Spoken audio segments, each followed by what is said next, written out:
Good morning, welcome to ODI. Glad you could make it. Do stay for the whole day if you can. We've got a really good agenda today.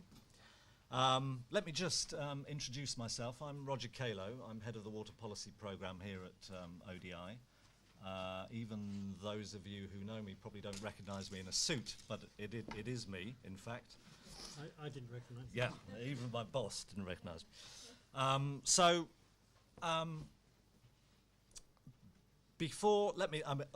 Let me say hello to our online audience because these events and this event is being streamed live, and so we're looking for our online audience to be involved and to ask the panelists and speakers questions later. So get them ready.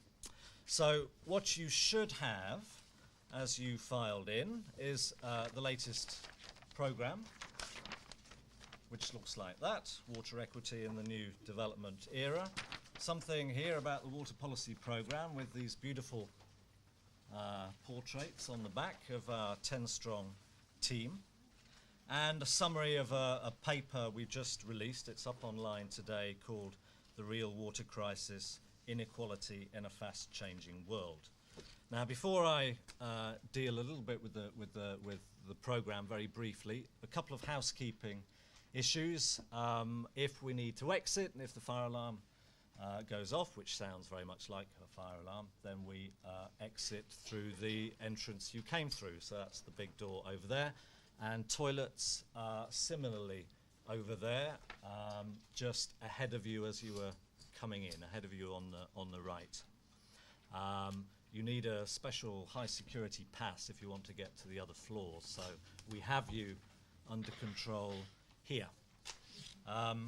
We've got lunch laid on, but if you want to take a stroll and miss our 9-course tasting menu prepared by 3-star Michelin chefs, you're welcome. There are some nice places to go around here.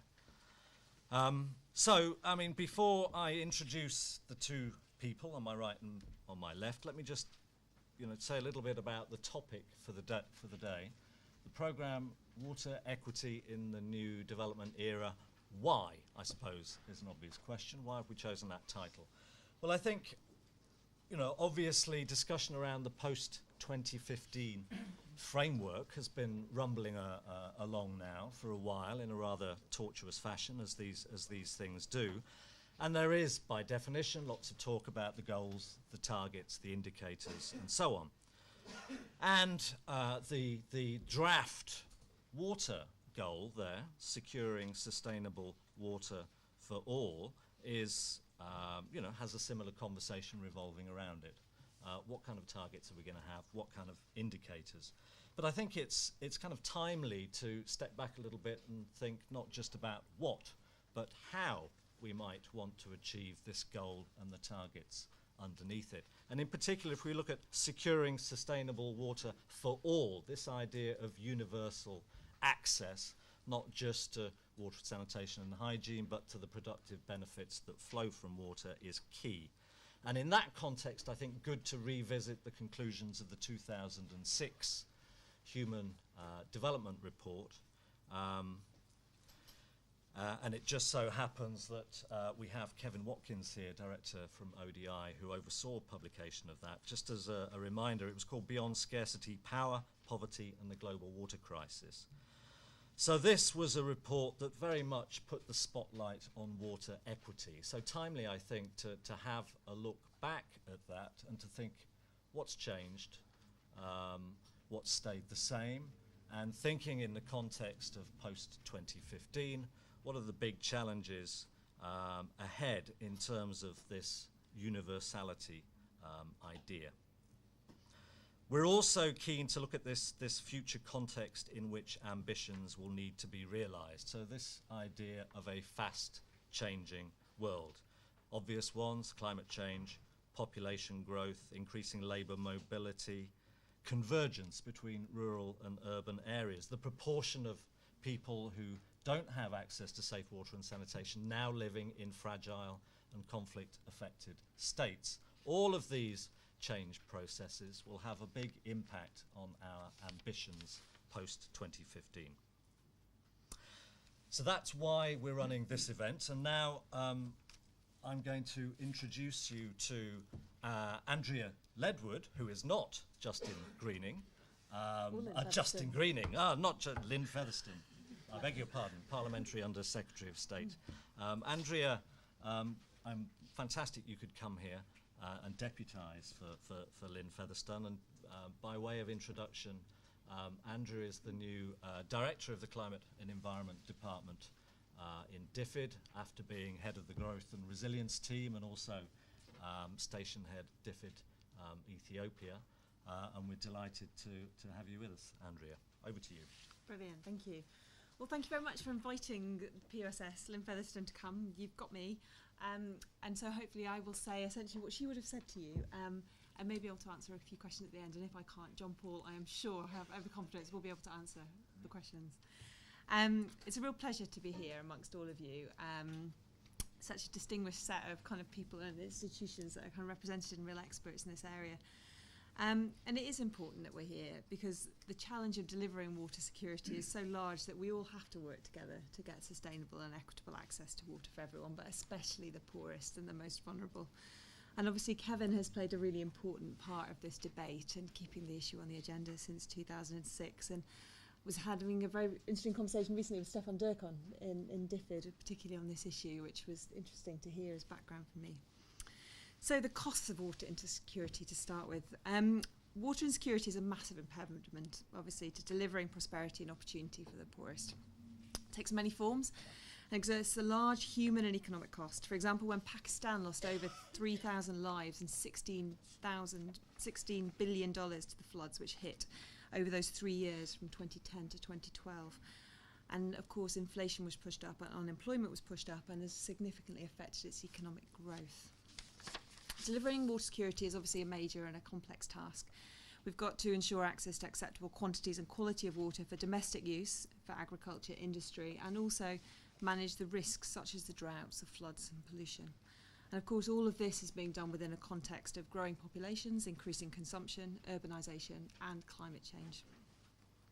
When I was in Ethiopia, I saw very clearly some of the challenges that water insecurity poses. Despite the fact that Ethiopia has got very significant water resources potential, over half the population's got no access at all to safe drinking water, and agriculture is mostly rain-fed.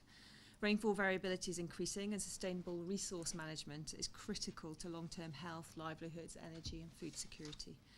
Failing to improve water governance and manage the water base and climatic threats will of course undermine Ethiopia's long-term development objectives and increase the vulnerability of the poorest. And so the very significant approach there we had to working with the government of Ethiopia through the WASH programme, getting the links between water supply and water resource management to get year-round water availability and water security will help over 1.7 million people get access to clean drinking water by 2019. So overall, DFID is committed to supporting the poorest and the most vulnerable get water security. By 2015, our water security programme, which worked globally, will support 18 million people get improved access to water services. That includes irrigation for agriculture and flood defences. And our portfolio of water and sanitation programmes is also delivering significant results. Last month, the Secretary of State, Justin Greening, reported to the high-level panel on sanitation and water for all in Washington that the UK was on track to help 60 million people access water, sanitation and hygiene services. And back in 2010, I led the bilateral aid review within DFID, and it was very clear, working with Andrew Mitchell at that point, that he was very clear we should set a very, very ambitious and stretching goal in relation to kind of water and sanitation. I remember very clearly him pushing us to do more and more, and he saw water as really fundamental to achieving the MDGs and achieving kind of success across a whole range of outcomes. So our research programme on water is also expanding and will provide evidence to inform future investment decisions relating to water security and WASH. For example, we've invested £10 million in SHARE, which is our sanitation and hygiene programme, which has demonstrated the impact of poor sanitation and hygiene on health, child stunting and women's safety.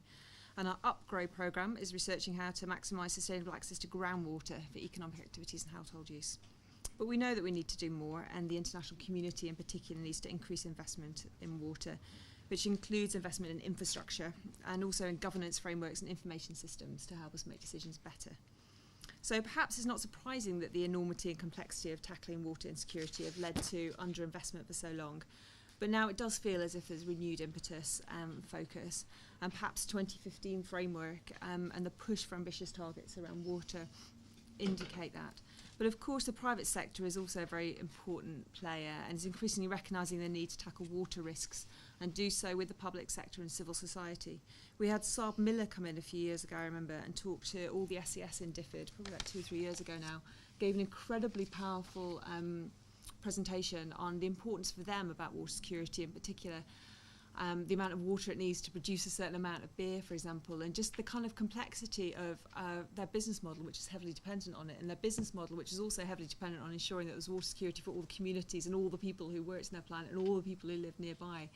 And so it's a very obvious win-win for us to be working with the private sector in many of our countries. But before I keep going, there are 2 big themes that I want to focus on. One's women and girls, and one's climate change. So on women and girls, water insecurity hits women and girls particularly hard. It's often them who have to travel for miles to get water for their homes, and cumulatively they spend 152 million hours collecting water daily, and are obviously missing out on education and employment opportunities when they're often doing that. Also, women and girls are often put at risk of sexual and other violence because they don't have a toilet and have to go out after dark. And it's women and girls more likely to die in a natural disaster. We think 14 times more likely, according to a recent study. And so for these reasons, Difford puts women and girls at the centre of all our decision making, including our water programmes, and is pushing for a much bigger focus. On climate change, it threatens to make everything worse, especially for the poor and the most vulnerable. The Intergovernmental Panel on Climate Change, the recent 5th assessment report, stated that the risks posed by climate change to freshwater resources rise significantly with increasing greenhouse gas emissions. It set out that each degree of warming is projected to decrease renewable water resources by at least 20% for an additional 7% of the global population. And by the end of this century, the number of people exposed annually to a 100-year flood event is predicted to be 3 times higher in a high emission scenario than a low emission scenario. So for this reason, half of the £3.87 billion ICF, the International Climate Fund, is earmarked for adaptation programmes, including water security.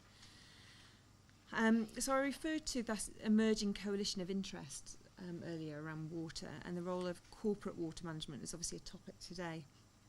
So water management is essential for successful economies. I think we all know that. And at Davos this year, the global business community identified water supply as one of the top 3 risks facing their businesses. Obviously, many companies, I mentioned Saab, are already working to seek partnerships, and it's very welcome because it really will bring decision makers to the table. The power of bringing a Ministry of Finance or an Office of the President to the table to talk about water and security can't be understated.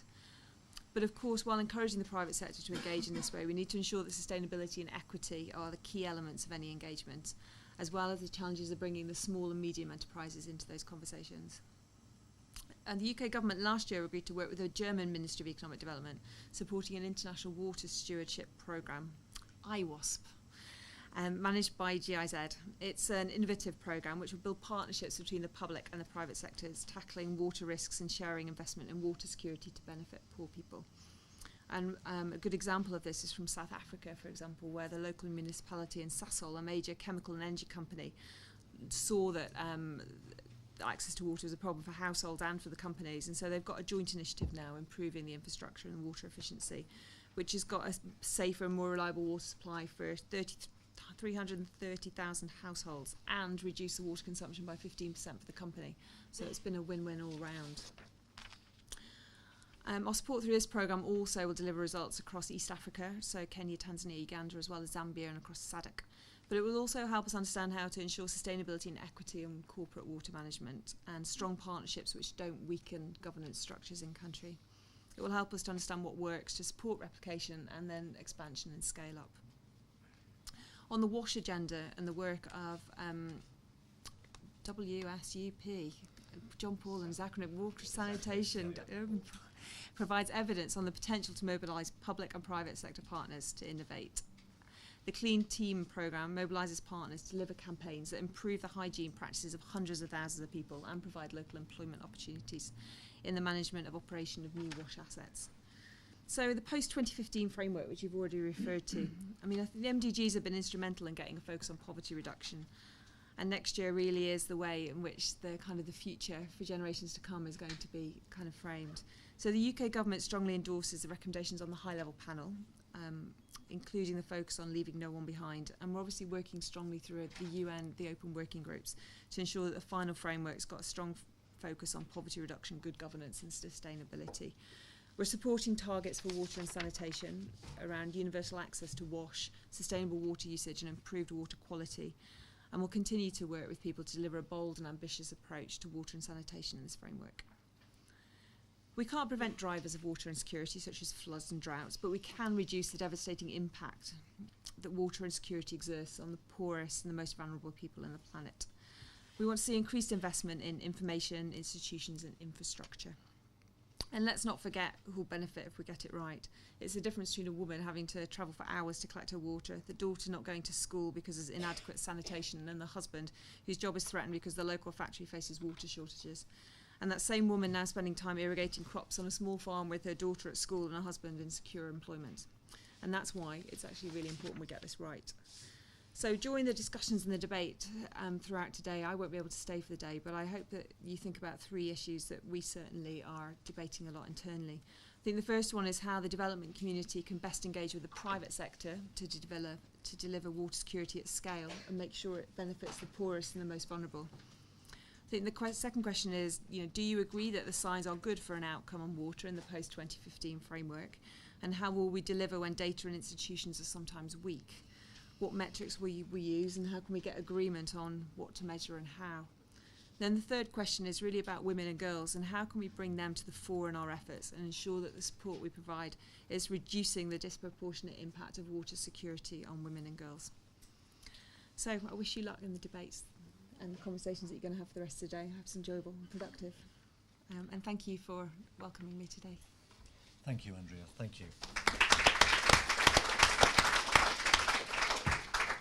And how long can you stay with us today? Embarrassing question. Yeah, I can stay for about another 20 minutes. Okay. I have to leave just before 11. In which case, let's crack on.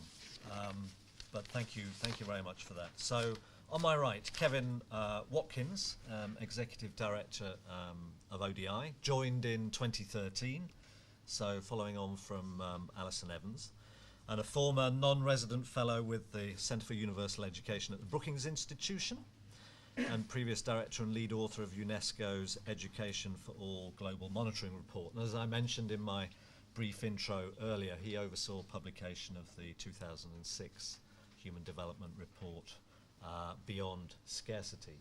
So with some reflections on that and looking ahead, Kevin.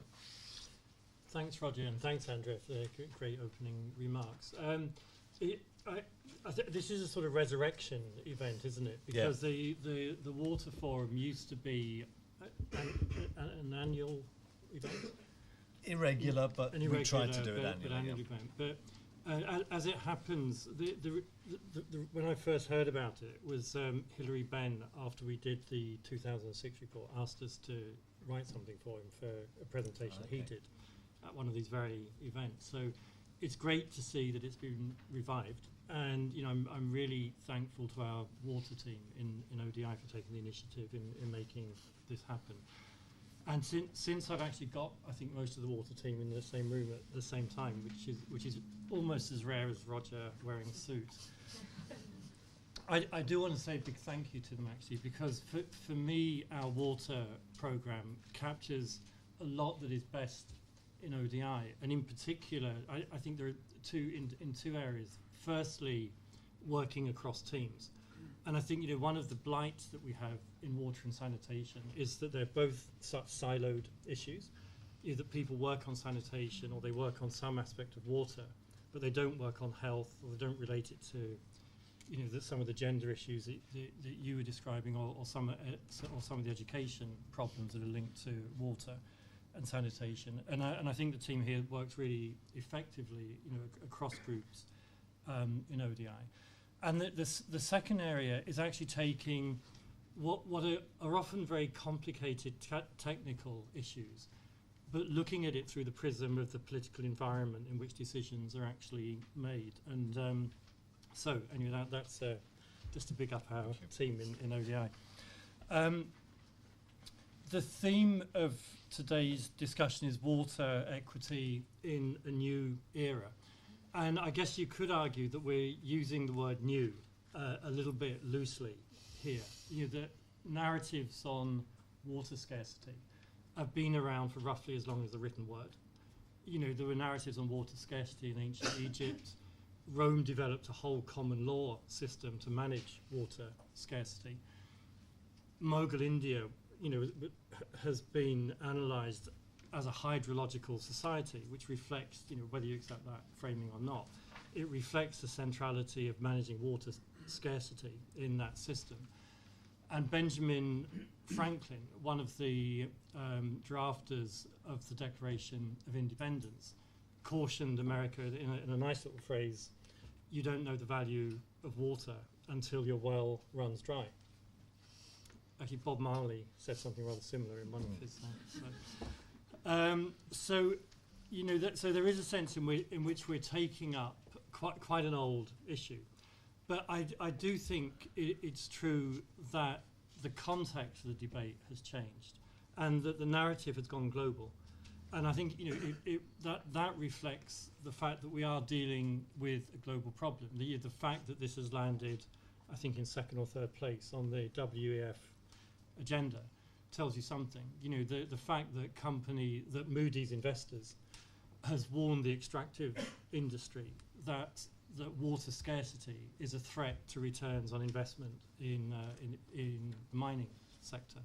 The fact that banks like HSBC, companies like Sav Miller, actually Asda, I don't know if any of you noticed this, but I think 3 weeks ago reviewed the security of their food and vegetable supply chain and reached the conclusion that something like 60% of it was subject to risks associated with water scarcity. So, as an issue, it sort of landed on the corporate agenda and on the WEF agenda. You can look at political dialogue in many countries, India, China, Pakistan, across much of Africa, and debates about the management of water scarcity and the politics of water scarcity are right at the centre.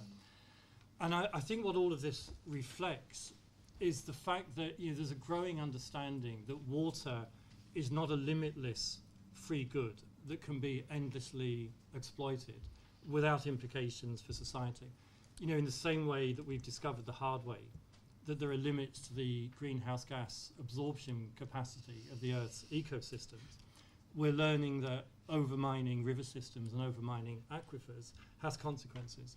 That these systems will adjust in ways that are often extremely painful socially and economically for societies.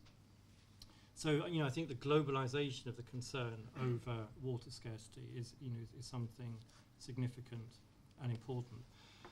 When we did the 2006 Human Development Report, we framed it around two core themes, which were the themes of water for life, by which we broadly meant access to water for human consumption and access to clean sanitation, and water for livelihoods, which was about looking at water as a productive resource.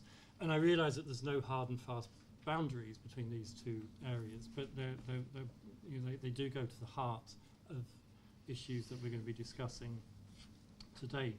One of the things that struck me most when we did the initial research on the report, and it's actually reflected in the title that Roger mentioned, was the absence of politics from much of the discussion. In particular in the area of sanitation, there was a very strong engineering bias. This was a technical engineering problem that had to be addressed by people who understood the appropriate diameters and the depth of the pipes that had to be sunk. In water, you had much the same debate in irrigation and over borehole management. And I personally, I find it hard to think of an issue that is tougher to take the politics out of than water and sanitation. These are areas that go right to the heart of politics in any society. How do you invest resources to decide who gets access to water, at what price, on what terms, with what consistency? Really frame opportunities in society, opportunities for health, for education, for developing productive capacity, for escaping poverty, and so on. I still think that one of the best books I've ever read on the politics of water is Cadillac Desert, which is a superb study of the Colorado River and the mixture of power politics, organised theft and criminality through which water was actually distributed, as distinct from the sort of the formal dialogue that was going on about the appropriate allocations between different users. So I'd encourage all of you to get hold of a copy of that on Amazon. I want to say something about those two different dimensions that we looked at in the report, starting with water for life. So I think the symptoms, the dimensions of water scarcity in this area are pretty well known, and actually Andrea spelled some of those out. If you take clean water, this is an area which has actually seen pretty spectacular progress under the Millennium Development Goals. We've had, I think, something like a 40% decline in people lacking access to clean water. But we still have an awful long way to go. There are 800 million people who don't have access to a clean water source. And that nearly half of those people in sub-Saharan Africa, which is the region that's getting further and further left behind. And some 2.3 billion people don't have access to sanitation. Now, that mismatch is actually incredibly important. And I want to just illustrate that by reference to a historical point. That if you look at some of the great human development breakthroughs that happen in Britain and in Europe, there's often an assumption that they happened when cities, when urban populations got access to clean water, which in Britain happened around the 1830s and the 1840s. That is in fact a completely mistaken impression. The real breakthrough happened much later in the 1890s, and it happened when sanitation was introduced.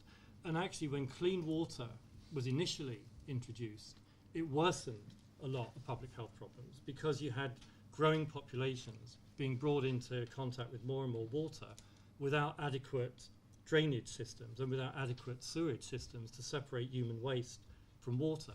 And that is the lethal combination for holding back human development. If you can't separate water resources from human waste, this is what exposes highly vulnerable populations to the threat of infectious disease. And if you think of the sheer pace of urbanization across sub-Saharan Africa, South Asia and Latin America today, with more and more people going into urban areas, many of which do have access to clean water, but most of which do not have access to sanitation, that I think poses an immense risk to human development. And that risk is reflected in some of the headline facts, again, that Andrea mentioned, that we already know that water-related infectious disease is implicated in the deaths of over 1.5 million children annually. So not having access to clean water and sanitation has huge implications in terms of opportunities for staying alive. It's implicated in the loss of almost 500 million school days annually. And it's sort of instructive, as Roger mentioned, I've recently been working quite a lot on education. And if you speak to educationists about what's holding back progress in education, it usually comes down to something to do with books, classrooms and teachers. But when you're losing 500 million days each year because of water-related infectious diseases, it's clear that one of the biggest barriers to progress in education is actually water and sanitation. So it's another example of the sort of siloed approach that I mentioned. There's a study that one of my colleagues here in ODI, Maria Quattri, was involved in with the World Bank that looked at the relationship between access to sanitation and stunting in rural Tanzania. And broadly, if you divide communities between those with access to good quality, clean sanitation and those without, the average difference in child height at the age of 5 is 2.5 centimetres. Now, we know from all of the research on early childhood development, on brain development, on cognitive development, on prospects for schooling, prospects for getting a decent job and escaping poverty later in life, that being stunted is one of the surest indicators of lost opportunities for human development and capability development.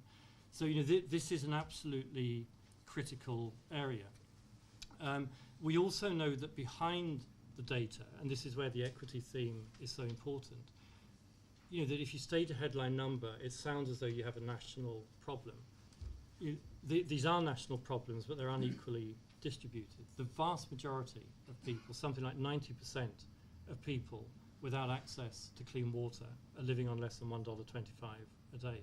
The vast majority of people without access to sanitation are living on less than $2.50 a day and live predominantly in rural areas and urban informal settlements. I just want to illustrate this. Oh dear, that slide didn't work too well, did it? If I could just ask you to take a look at this slide. This is just to illustrate the equity theme. And it's based, this is the slum of Kibera in Kenya, which many of you will know, I think still Africa's largest slum. But we visited Kibera twice when we were doing the Human Development Report, and we interviewed a lot of people there. And the thing about Kibera is that you have actually quite good supplies now of borehole and piped water, but no sanitation. And there's a lot of, in inverted commas, illegal tapping into the municipal water supply with very low quality pipes. And people defecate, because there's no sanitation system, people defecate into plastic bags which are thrown out into the streets. And when those bags are obviously not effectively sealed, and you have this problem of where the water pipes crack, the feces get sucked into the water pipes, which is why you have such enormously high public health issues in Kibera. But the interesting thing about Kibera, so this is a Google map view of Kibera, and we did the research actually just around this area here. And as you can see, the interesting thing is that just over the ring road that runs around here, there is the Royal Nairobi Golf Course. And you can see this is a pretty green terrain. And the reason it's so green is that the water sprinklers in the dry season on the Royal Nairobi Golf Course are operating on a 8-hour-a-day basis. And just up here, just off the map actually, you have the residence of Daniel Arap Moi. And the thing about Daniel Arap Moi's house, which is right here, is that it's in an area where people pay on a per litre basis about 1/10 of the price for water that people pay in Kibera, who have to buy it from water tankers or make payments to water kiosks, borehole operators, and so on. And to me, this is a really stark example of inequity in practice. Actually, the sanitation system that serves the Royal Nairobi Golf Course and the area in which Daniel Arap Moi lives, the pipes for that system run under Kibera, but Kibera is not linked to the system. So, I think I just wanted to show you that to sort of illustrate some of the equity issues that Roger mentioned before, but also because it illustrates in a microcosm way a number of key issues that have to be addressed if we want to translate a concern for equity in this area into something meaningful. One, how do you finance urban sanitation infrastructure? This is a capital-intensive operation. In the UK and in Europe, it was financed almost entirely through the issue of municipal bonds, backed by government commitments. Now, even with the ability of countries like Kenya and others to access Eurobond markets, the terms on which they access Eurobond markets are not feasible as a source of long-term investment in this area. Interest rates of 9% on an investment that serves a predominantly poor community is clearly not viable. The terms on which most of the governments in sub-Saharan Africa can raise money on domestic bond markets are much higher. Interest rates typically well in excess of 15%. So there is a huge financing issue here. It clearly involves the private sector in a big way, but no private sector firm is going to take on the risks of long-term capital investment in an area like this without a public policy framing that makes equitable investment feasible. Another issue which I think is very central, which is illustrated by the Kibera case, is around the regulation of the informal water system. Now, the informal water system looks different in different countries. It looks different in Manila or Jakarta than it does in Kibera. But you have the same type of actors. You have what are often very large-scale water tanker operators. In a city like Kibera, I think there are only 3 or three dominate the market. You have much smaller scale kiosk operators who are linked to those tanker operators. But this is by and large an unregulated market. The pricing is unregulated, the level of competition is unregulated. And I think if we're concerned about provision of affordable water to people in slum areas where there is no prospect in the next 5 to 10 years of delivering clean water through utilities, this regulatory issue has to be addressed. There are also key issues of pricing. That if you look at the pricing structures that are operated by utilities, well, there's two things to be said about utilities across much of Africa in this area. One is they serve almost entirely middle class and upwards constituencies at highly subsidized terms because the actual repayment rates are very, very low. And so you're financing access to water and sanitation through the public purse for the sections of society that are most able to afford to pay for it out of the private purse. And you're not providing for the poor. Now, there are, I think, examples from South Africa where the Right to Water Act introduced this provision that the first, I think, 20 litres or 30 litres, I can't remember, that the first 20 or 30 litres would be free with cross-subsidisation from industrial users to lower-income household users. But this is a tough thing to do in environments with weak capabilities for regulation. So I think this is another area for discussion. To turn briefly to the water for livelihoods framing, again, I think there's no shortage of evidence on water stress. You can see that at a local watershed level. Roger and others have worked on the Pangani River in Tanzania, where you see high levels of competition between different users, like industrial users, agricultural users, large-scale agriculture, small-scale agriculture. You see it in India in a very stark way in the Calvary Basin, which is the source of a major conflict between Karnataka state and Tamil Nadu state. And you see it at a cross-border level. If you look at some of the tensions now between Ethiopia and Egypt related to the Millennium Dam and dam systems.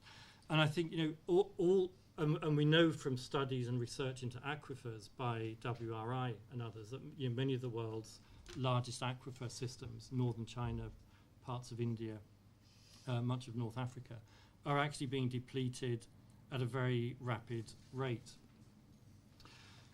So these are some of the sort of headline indicators of the stresses that we need to deal with. I wanted to say in passing, I do think we have really serious data problems in this area and difficulties with the metrics that are used to think about scarcity.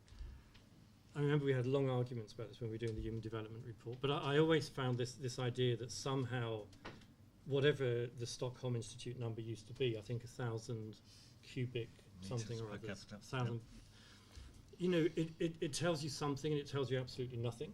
And it tells you nothing because what really matters is the spatial relationship between water and people. Do people live in water in areas where there's abundant water? If you take Brazil, Brazil has 1/5 of the world's water. It's right at the top of the water availability scale if you use that measurement metric. And yet much of coastal Brazil and northeastern Brazil suffers from chronic water shortage. Ethiopia is another example. Ethiopia has abundant per capita water supplies, but chronic water shortage in many areas. And by contrast, Singapore is the world's most water-stressed country, but people living in Singapore don't experience water scarcity because of the application of technology, rainwater harvesting, and so on. So I think there's a really big metrics issue that needs to be addressed.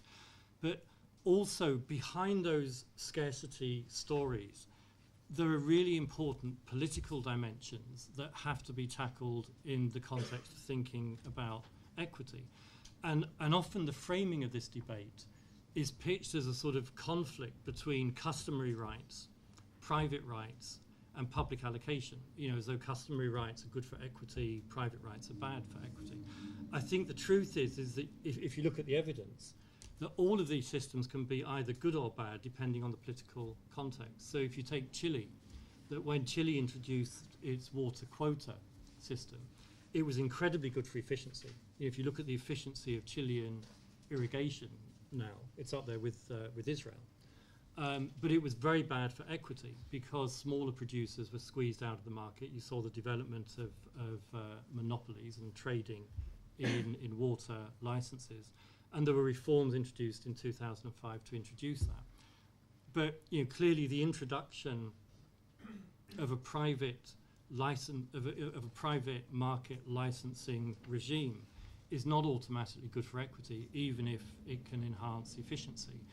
If you look at the developments in the Senegal River Authority or in Niger, where you've had public allocation, in some cases mixed with private allocation, you have traditional elites who are able to use their power to secure customary rights, in inverted commas, which disadvantage groups with a lesser political voice. And the same has happened in the Niger Basin, where smallholder producers have lost out to large-scale commercial agriculture. And I've already mentioned the Pangani River as an example of where you have an allocation system, an ordered allocation system, which has disadvantaged small-scale users relative to large-scale users.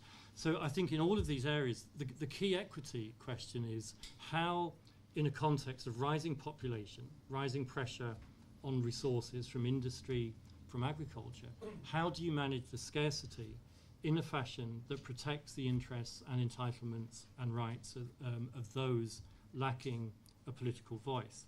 And at the heart of that question is a further one, which is how do you form a political coalition which can argue for those rights and protect those rights?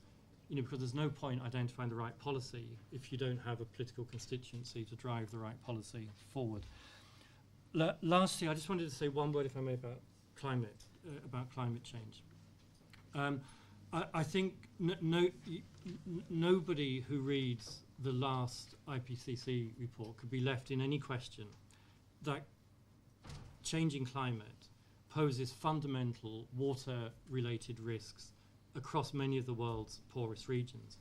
I personally think those risks have been miscast because of the use of large-scale modelling to develop scenarios over a 50-year period, which for the most part are highly speculative in nature because we have neither the meteorological data nor the underlying social and economic data that we need to understand potential outcomes. But what is clear from micro studies is that many of the crops in Africa that are at the heart of food security, sorghum and maize, are crops that are most vulnerable to even quite small changes in rainfall timing, ambient temperature, and overall rainfall patterns. And so what we know is that the risks associated with rainfall and temperature, especially in Africa, are rising rapidly. And we know that these are already the risks that are most strongly associated with poverty. If you think about the sort of the everyday risks that face producers in Africa. Now, one of the interesting things, I think, in thinking about this risk is that if you look at savings patterns in Africa, there are actually surprisingly high savings levels, even among relatively poor people in many cases. These aren't formalized savings. They're not held in banks or financial institutions. They're predominantly held in cash or crops. And they're held, for the most part, as an insurance against risk. Now, that is a double whammy in terms of poverty. It is first because trying to deal with risk without a large risk pool is inherently inefficient and bad for equity. We're talking about producers who are also subjected to roughly the same risk at the same time, individually trying to insure themselves against that risk. So that is not an efficient use of resources. And we know that savings behavior, like holding those savings in the form of a risk guarantee rather than putting it back into productive investment, holds back the productivity that could lift people out of poverty. The way the development community is predominantly approaching this at the moment is to focus on weather-related risk insurance. And my own view, and maybe this is something that I hope will be discussed today, I think this has to be the wrong approach, because that may be an element in the solution, but unless you can lower the background risk, there is no way of doing this sort of insurance at an affordable premium for the poor, which is why I think the proper response to these rising climate risks is through large-scale adaptation financing linked to social protection, which reduces the risks associated with crop failure and could potentially unlock the investments that would boost agricultural productivity and lift people out of poverty. So just to conclude by saying, I know you've got a huge agenda today, and I think it's going to be a fantastic discussion, and I'm very much looking forward to staying for the rest of the morning session at least. Thanks, Roger, very much. Thank you, Kevin. Thank you.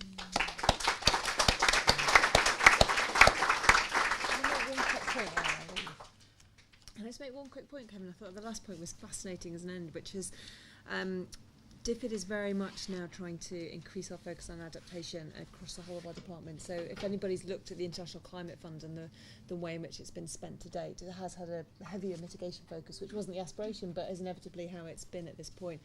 But as we're going forward, our Secretary of State has agreed with Ed Davey, the Climate Secretary, that we are very much going to be now focusing much more on adaptation, more broadly across DFID, and particularly on some of our social protection programmes, and thinking about how we're mainstreaming the ICF essentially across the bilateral programme, as opposed to having kind of standalone, separate kind of climate interventions. So it's very much in line with what you'd said as the direction we're traveling. So thank you very much, Kevin. That's fascinating. Sorry, I've got to run. Yeah, thank you, Andrea. Kevin, you should join our water team. We've got some jobs coming up. Okay, look. Do I have to wear a tie? No. Normal rules apply. Scruffier the better. We are a little bit behind schedule. What kind of a chair am I? Completely rubbish. So I'll tell you what we're going to do. I mean, we're due to begin the next session in about 4 minutes, I think. Well, let's knock that back a bit. If I give you, let's reconvene at 11:15, okay? So that's 19 minutes to get your coffee. And, okay, we'll see you then for the next session. Thank you. Thank you.